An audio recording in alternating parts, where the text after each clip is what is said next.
Honorable viewers, I welcome all of you to my YouTube channel, Department of English. Today's topic is Dream Children are Reverie. So let's get started. At first, I am going to discuss summary, then I will discuss analysis. So, children love to listen to stories of their elders as children. The essay begins because they get to imagine those elders that they themselves cannot meet.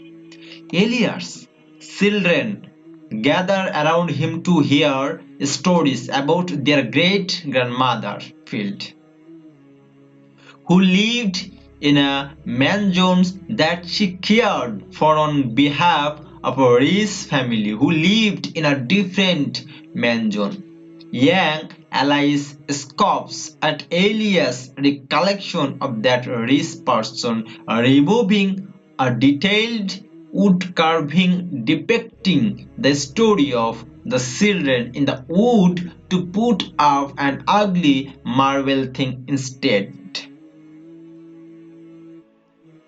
At Field's funeral, Elia recounts everyone praised her goodness and religious faith. She could recite psalms and some of the New Testament from memory.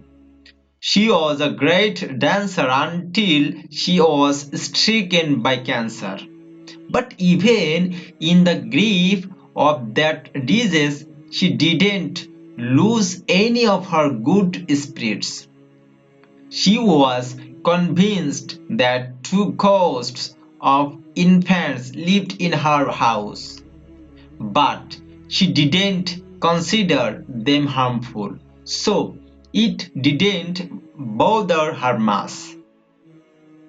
But the young Elia was terrified of them and always needed help getting to sleep, even though he never saw them.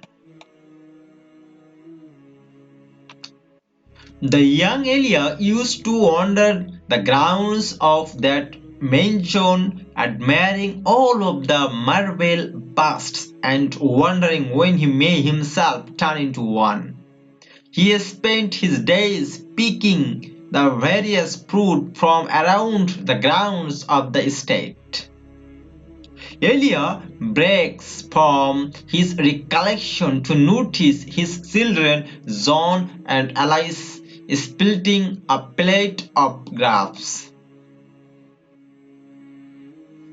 Elia continues that Field loved all of her grandchildren, but especially Elia's elder brother John Al, a handsome and great-spirited young man who rode horses from a young age. Son used to carry Elia around on his back when the younger brother became lame-footed. When John fell ill, Elia felt he wasn't able to care for his brother as well as when John had cared for him, and when John died, Elia was reserved in emotion but consumed by great sorrow. At this point in the telling, Elia's children start to cry, asking not to hear about their uncle but to hear about their dead mother instead.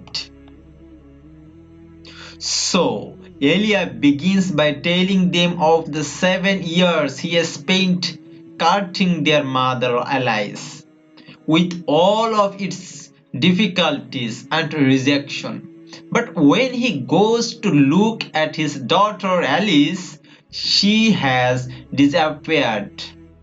A disembodied voice tells Elia that they are not Alice's children, that the real father of Alice's children is a man named Bertram, and they are just dreams.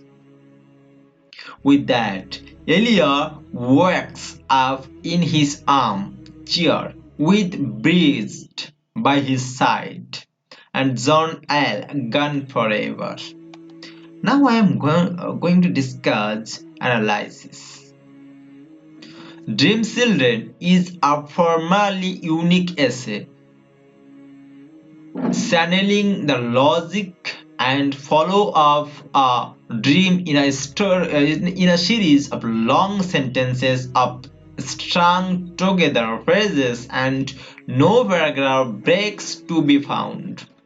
Lamb deeply uses this stylistic conceits to pull the reader into a reverie, creating a sense of tumbling through this dream world with its series of debating tangents. In fact, the essay could prove confusing and hard to navigate until the reader gets to the end when, with a savvy twist, Lamb explains the formal oddness of the yarn that he has been spinning all along. We are ripped out of this old dream state into the most familiar state Lamb can be found in sitting next to his sister. To some extent, this piece blurs genre lines between essay and fiction. Commonly, we understand essays to be works of non-fiction, but in this one, Lamb uses his typical interior-facing autobiographical approach to make room for a fictional narrative inside of a dream. The fact that his children exist is a fiction, as is the idea that he married Alice, as may be the existence and deaths of Field and John L. We know that the real life and deaths of Field and John L. We know that the real life Charles had a brother John Lamb, but in choosing the rare occasion to write of his real life brother inside of this vivid dream, Lamb seems to be choosing to write about a fantasized version of his real life. In his book, Metaphors of Self, the meaning of autobiography, the literary theorist James Olini says that the most fruitful approach a writer can take in an autobiography is not to follow a formal or historical one, but to see it in relation to the vital impulse to order that has always caused man to create, and that, in the end, determines both the nature and the form of what he creates.